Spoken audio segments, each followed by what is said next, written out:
bonjour à toutes et à tous. Je vous espère déjà tous en bonne santé.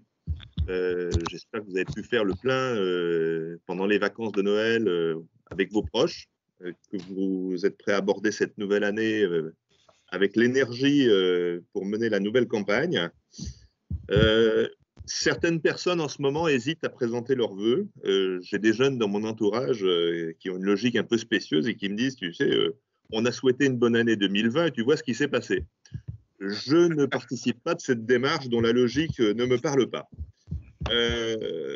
Comme le dit un de mes amis, le pire n'est pas toujours certain. Alors, on peut toujours noircir, on peut toujours anticiper les choses les plus négatives. Les plus pessimistes, dont je faisais partie, pensaient encore il y a quelques mois que nous ne verrions pas de vaccin avant juillet 2021. C'était le consensus du monde scientifique. Certains annonçaient, début décembre, un troisième reconfinement inévitable après les fêtes de fin d'année. Il paraît qu'on va apprendre ce soir que le gouvernement serait plutôt sur une ligne d'assouplissement du télétravail. Soyons prudents, les annonces ne sont pas encore faites, mais les journalistes savent mieux que les politiques ce qu'ils vont annoncer. On a peur d'une crise et de faillite en masse, avec des effets de domino au printemps, au moment où il va falloir commencer à penser à rembourser ce qui a été gelé pendant l'année 2020. On n'est pas à l'abri de nouvelles mesures gouvernementales, d'assouplissement, de délais supplémentaires. Vous avez vu notamment sur le PGE, on est plutôt sur une ligne de franchise de remboursement d'1 an de droit, sans allonger la durée totale de remboursement du PGE. Mais voilà, il existe encore une marge, je dirais, d'action des pouvoirs publics pour éviter cette espèce de seuil ou de vague de faillite au printemps. Et puis après, on ne peut pas non plus tout attendre du politique et on a tous un rôle à jouer. Je suis convaincu qu'on a tous un rôle à jouer. D'abord, en tant qu'individu citoyen, même si vous me voyez sans masque, mon masque n'est pas loin, je suis dans un bureau isolé et rassurez-vous, je ne risque pas de contaminer vos permanentes préférées. Mais en tout cas, au-delà de la blague, gardons notre vigilance sur les gestes barrières, sur le travail en distanciel à chaque fois que c'est possible et que ça a du sens. En tant qu'entrepreneur et employeur, parce que c'est de notre responsabilité de protéger nos salariés et de continuer à montrer le bon exemple et de leur expliquer que plus on va être sérieux, plus on a des chances de sortir rapidement de cette crise sanitaire. Et puis en tant que commissaire aux comptes. En tant que commissaire aux comptes, parce que c'est dans notre ADN, c'est dans nos missions classiques d'identifier, de détecter les difficultés de nos clients. C'est aussi notre rôle d'informer les chefs d'entreprise. Les informer à la fois sur les aides auxquelles ils n'auraient pas forcément pensé spontanément, compte tenu du maquis dans lequel on a déjà du mal, nous, à nous retrouver, les chefs d'entreprise qui sont pris dans l'activité du quotidien n'ont pas toujours accès à toute l'information en temps réel, et puis aussi les informer sur les procédures et outils à leur disposition pour régler les passifs lorsque ça se complique. Ensuite, on a aussi un rôle d'accompagnement méthodologique.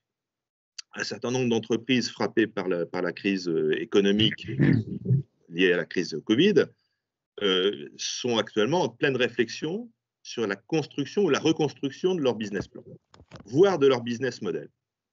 Nous avons les outils méthodologiques, nous avons la capacité à les accompagner pour rationaliser cette démarche. Nous avons aussi la méthodologie pour les aider à sécuriser les prévisionnels de trésorerie, qui vont les rassurer, mais qui vont aussi rassurer leurs partenaires.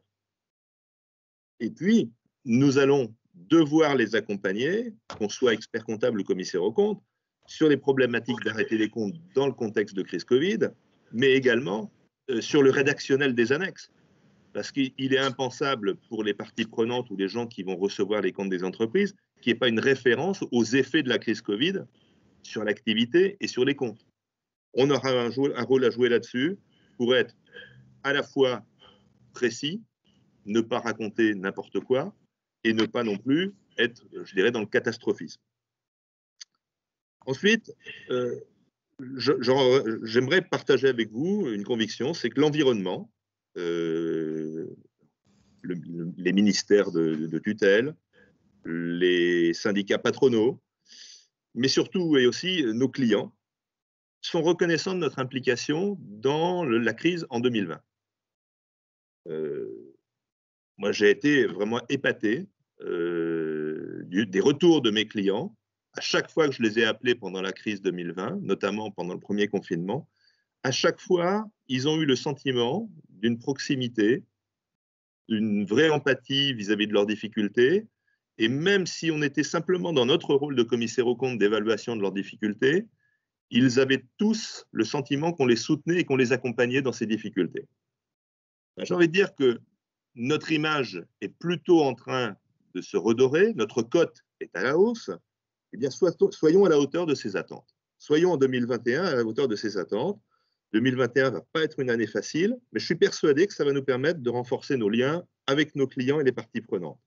Alors, démontrons notre utilité, développons de nouveaux services et élargissons, je dirais, ce qu'on est capable de donner aux entreprises et au monde économique. Et c'est pourquoi je n'hésite pas, contrairement à certains jeunes, à vous souhaiter très sincèrement une très belle année 2021. Au nom de votre conseil régional de la compagnie de Normandie.